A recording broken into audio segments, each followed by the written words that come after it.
The good old USA is rarely known for its interesting lager, but this might just be an exception.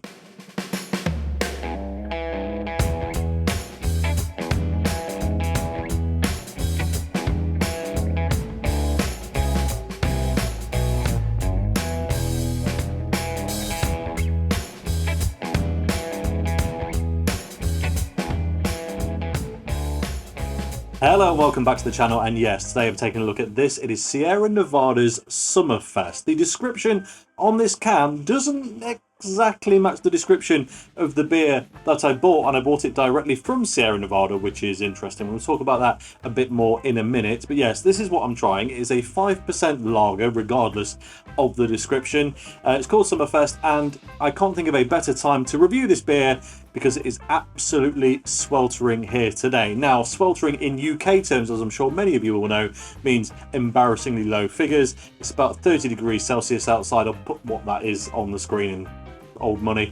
But look, our houses do not cope well, and whilst it might be 30 degrees outside and not too displeasant, it's probably closer to 40 in this room, and I am, struggling quite a bit. So a cold lager absolutely sounds like a fantastic idea. And if any of you happen to be wondering what's happening with the Pedals and Pints series at the minute, well, frankly, it's just been too warm the last 2 weeks to actually film anything. I know one was delayed, so it probably hasn't felt like a big gap, but yeah, we've not been out for a little bit because it is just that hot. For those of you who don't know, Pedals and Pints is my new series where I take my gravel bike out and go on some beery adventures. So if you like cycling and beer, then yeah, hit that subscribe button below to stay tuned for more of that. But for now, back to the beer. Now, as I said, this is from Sierra Nevada, an American brewery. For fellow Brits who've seen it knocking about in the supermarkets and think it's just some either generic craft or more American tax, let's be honest, the American, well, they're not even brewed in America. A lot of the beers we have that are American branded, but you get the idea. It doesn't come across particularly well. But if all you've had is their supermarket beers, and with the exception of the regular pale ale, I can understand if you're not that excited. We get a lot of European specific brews from Sierra Nevada, specifically things like the California IPA, which, well, let's be honest, aren't their best work. But thankfully, they do now deliver just, well, from their direct source, but it is in the UK, so the beer when you order it is already here. You're not going to wait weeks and weeks for it. The website you can get that from, and that I got this from, is sierranevadashop.co.uk. Full disclaimer, this is not sponsored. I've not even talked to them about it. It's just, I had a really good service, to be honest. I was very pleasantly surprised. It wasn't overpriced, delivery was quick. It was all just, a big thumbs up, so I would recommend it. As I said, this actually had two names, and a lot of the prep for this video was around the other name because I was lazy and looked at my emails rather than actually looking on the can. But on the can it says Summerfest Refreshing Summer Lager at 5%. The description on the email though was Summerfest Bohemian Pilsner, and whilst that could be the same thing, which we'll go into in a minute, effectively a Pilsner is a lager, just a more specific variant of, it's interesting that they changed the name. So assuming then that this is actually meant to be a Bohemian Pilsner, what does that actually mean? Well, as I've already said, a Pilsner is just a subset of lager. It is a type of lager. Typically speaking, they tend to be lighter, spritzier, and a bit hoppier than some other more common ones, whether that's generic lager and stuff like a Bock or a Dunkel from Germany. It's a bit more on the refreshing side. Within Pilsner, though, there are subsets again. Czech Pilsner, which is what this effectively is, and we'll go to why that is in a moment, tends to be a bit sweeter, whereas the German Pilsner, because they've already got a lot of big, sweet, bready lagers, they make it a lot hoppier, a lot sharper. So this is going to be more down the middle, and maybe why they've actually renamed it just to lager, because, well, a Czech Pilsner, whilst these are different to a regular lager, it's a bit closer than, say, a German Pilsner would be. Why Bohemian Pilsner? Well, that's simple. Bohemia is a historic location within the Czech Republic and is where the first Pilsner, first lagered beer in the world was created in a place called Pilsen, although I'm sure the pronunciation is probably very different. Anyway, enough yapping. I'm absolutely red hot, and this is going to cool me down. So let's get into it. Quick look at the can. So you might get this with a different descriptor on the front of it, but nice standard squat 12 fluid ounce cans because they are American imports. So they're not 330s. They are a little bit bigger. The actual milliliterage on it, if I can see somewhere on the side here, does it tell me? I think they're 355 mil from memory, but yeah, you go on the top there. It does say 355, but yeah, looks nice enough.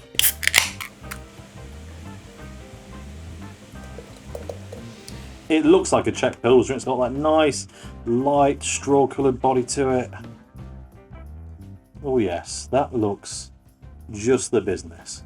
In the glass, no real complaints at all. The head's a little bit bubbly. It might not stick around too long, but nice amount of carbonation going on in there. As I said, it has got that proper light straw coloured body to it. Everything always comes across a little bit darker on camera, but it's that kind of weird light yellow colour that actually takes on the colours of things around it very well. So if I kind of hold it that way, because the kind of white blue lights behind me, it's almost coming across a bit green on camera. I can assure you it absolutely isn't from my perspective. But yeah, it looks very nice indeed. What are the aromas like? Big, bready, actually reminding me of a German lager in some ways, but not a Pilsner, so that's interesting. Nice grassy note, a little bit of melon in there.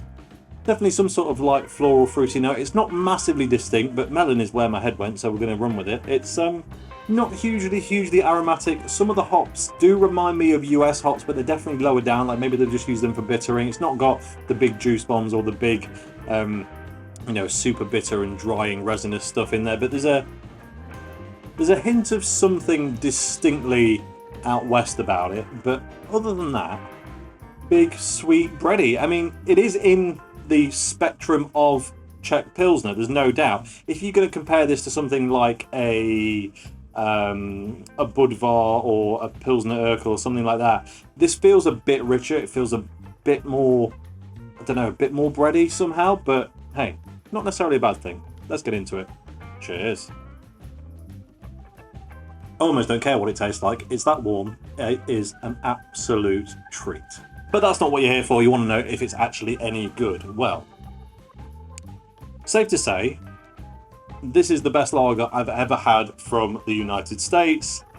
That's not a particularly big list, and not a particularly big list that's difficult to get onto the top of, if I'm totally honest with you. Most of them are trash, but hear me out here.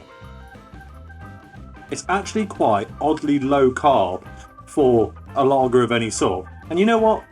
I'm really not put off by that, because sometimes when it's hot outside, having a barbecue, as we talk a lot about this time of year, you can get a bit gassed up on the old proper lagers, and this might just save you. It's not quite, you know, leaning all the way into pale ale territory, but it's maybe just shifted that side of proper Pilsner, and I don't think that's a bad thing. Now, before someone jumps at me in the comments and in the unlikely event has actually remembered what I've said about every beer in the past, I generally dislike lagers that lean towards pale ales, because I think you've ruined both counts. I don't think you get the simplicity and the brilliance of a lager, and I don't think you get the depth and interest from a pale. You just end up with something that's, you can't taste the lager because there's too many hops, but it's not properly hoppy enough to enjoy the hops, and it's a bit of a mess. And the same goes for anything of that ilk, cold IPAs, India Pale lagers, whatever you want to call them. I'm not a big fan. I think they're all pretty gross, if I'm totally honest. But this just leans away from being a proper lager, but doesn't blast your palate with that hoppiness. It's just the conditioning maybe is a little bit more pale ale led, but otherwise it's a proper lager. So what does it taste like? Well, right on the tip of the tongue, very light spritz. It's got a really nice mouthfeel to it though. It's almost got like a creamy quality sat there up front. It's not quite in the flavour, but your tongue kind of tricks you sometimes, and when you taste the texture, experience the texture, it can kind of trigger some taste buds. So it's got like this slight creaminess, but it's not really actually in the beer. There's some light grassy hop notes that are really nice, super refreshing. There's a bit of malt trickling through as well. Even just on the tip of the tongue, you're getting the full deal, which not many beers do that, so I'm pretty happy with this already. It's kind of light sweet bread. It's almost into the realms of like fresh cooked donuts, like the British ones that are, you get at like racetracks and stuff, like, you know, the really aerated things. And yeah, that works pretty well for me. Over the mid-palate, breadier again, still with that sweetness, maybe a bit more brioche this time. The fruitiness is coming through. We've left the kind of grassy, almost vegetal hop note, and we're definitely into like, it's what was coming across as melon on the aroma. Not quite melon in this, but a little bit of a stone fruit vibe maybe. It's nice enough, it's soft, it's relaxed, it's meant to be a lager, and it tastes like a lager. The malt is the hero here. Lacking a bit of kind of decent water profile, which I would expect from a European beer of this style, but we can't have it all. It wasn't made there, and ultimately that is what impacts that note. So yeah, not getting a lot of kind of mineral water stuff out of it, but it is what it is. Onto the back of the tongue. A lot of the flavour is washed away by that point. Tiny metallic taste, which actually isn't an off note in this style, like just a little bit of metallic, and maybe that is the water difference actually showing itself up there, but touch metallic on the back, not offensively though, really minor, perfectly acceptable, as I say, for the style. Not a lot more to talk about until the aftertaste. We'll give this a bit more life and swill it around the glass first. Much softer malts, the sweetness is dialed back a bit, the grassy hops coming back in, and there's some proper refreshing bitterness that just kind of slips over your palate and wants you to go back for another sip. It's not the most heavily flavoured beer out there. It was never going to be. It's a lager, but that's kind of the point. It is soft, it's subtle, and the flavours that are in there are absolutely fantastic. Do I think it's worth it though? And well, I'll be honest, I'm going to need a minute and another sip just to ponder that thought. Okay, I've got an answer, and as usual, it's a little bit circumstance dependent, but that's okay. There are different beers for different circumstances. These cost £2.40 a can. I think you can get a slight discount if you buy a slab of them, but £2.40 a can. Actually, it puts it pretty much on par in most things in our supermarkets now that are of a reputable brewer. Sierra Nevada definitely is one. So, do I pay effectively the same for a 355ml Sierra Nevada or a Budvar or a Pilsner Urquell? That is the question. But there isn't a really straightforward answer because of two things. Firstly, the conditioning on this isn't as spritzy, as refreshing, as maybe lagery as you would want when it's properly hot outside, which it is right now. And for that reason alone, it's kind of marked down in my mind. They also only make this April to July. I'm filming this right at the end of June. It will come out in July, so you can probably only get it for a few more weeks. And well, actually, in my mind, this is a better lager suited to earlier in the year when it's not quite as hot outside, weirdly, but maybe that's why they stopped making it in April, who knows. But on the flip side, everything about it, other than the fact it doesn't maybe quite match the European lager example, is fantastic. And if you go to the supermarket and buy bottles of Budvar, Pilsner Urquell, so on, unless you do your due diligence and get the ones from the back of the shelves and all the rest of it, and sometimes that's not an option, they're all at the front, you could well end up with a properly skunked bottle. And in that case, this is actually a load better than that. So it's difficult. Reality? Kind of want both, to be honest. It's a cracking lager, and if you want something that's a bit less carbonated, a bit less fizzy, and just a little bit more flavourful, but still distinctly a lager, I really don't think you can go wrong. And to be honest, that is really all I've got to say about it. So as always, thank you very much for watching. If you enjoyed this video, please like it. If you haven't already, subscribe if you will be so kind, and I'll catch you next time. Cheers.